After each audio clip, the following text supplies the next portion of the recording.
உதாரணத்துக்கு குழந்தை பாக்கியம். ஒரு அம்மா வந்து சொல்லுது, என்னம்மா என்னம்மா குழந்தை இல்லையா? ஆமா இல்லை. நாளை கல்யாணம் ஆகி 2 வருஷம் ஆயிட்டு. என்ன செஞ்ச? எங்கே போனேன்? இந்த டாக்டர் போனேன், அந்த டாக்டர் போனேன். டாக்டர் போகிறது நார்மல், பட வேண்டியது இல்லை. எல்லாம் நாடும்போது தான் தருவோம், அது வேறு விஷயம். ஆனால் நார்மல் தான். அது போய் செக் பண்ணிக்கலாம், வந்துக்கலாம். யார் சைடு பிரச்சனை இருக்குது, உடம்பு இன்னைக்கு 1008 பிரச்சனை இருக்குது உடல்களில். தேவையில்லாத சாப்பாடு சாப்பிட்றோம், நம்மளுடைய அணுகுமுறை, நம்முடைய உடல்லாம் பலகீனம் அடைஞ்சு போய் கிடக்கு. அது ஒரு பக்கம் இருக்கட்டும். இதெல்லாம் இல்லாமல் ஒரு விஷயத்த சொல்லுவாங்க. நம்ம என்ன சொல்லுவாங்க சொல்லுங்க பார்ப்போம். இந்த மருத்துவம் இதெல்லாம் இல்லாமல் ஒரு ஐடியா கொடுப்பாங்க. அந்த பெத்துமா வந்து சொல்லுவாங்க. என்ன சொல்லுவாங்க சொல்லுங்க பார்ப்போம். எங்கேயாவது நேர்ந்துக்கோ, எங்கேயாவது எங்க போய் நேர அதையும் சொல்லுங்க. வந்துருச்சா? இதுதான் விஷயம். பாயிண்ட் என்னன்னு புரியுதா? இங்க போ அங்க போங்கிறாங்கல்ல, அவங்க என்ன சொல்லணும் அப்படின்னா, அல்லாஹ் தான் ரப்பு, அவன் ரட்சகன், அவன் ருபூபியா.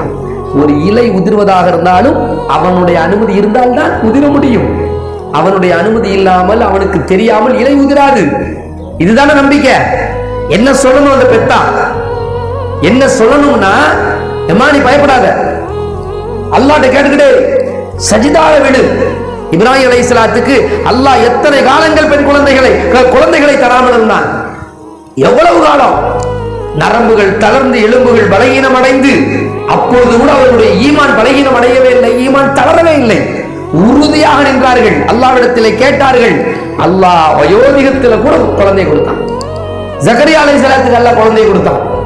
அப்படி சொல்லி அல்லாஹ்ட்ட கேளுன்னு சொல்லணும். சிம்பிளா வந்து நம்மள நரகத்துல அப்படியே குப்பரை தள்ளிட்டு போயிருவா பெத்தா.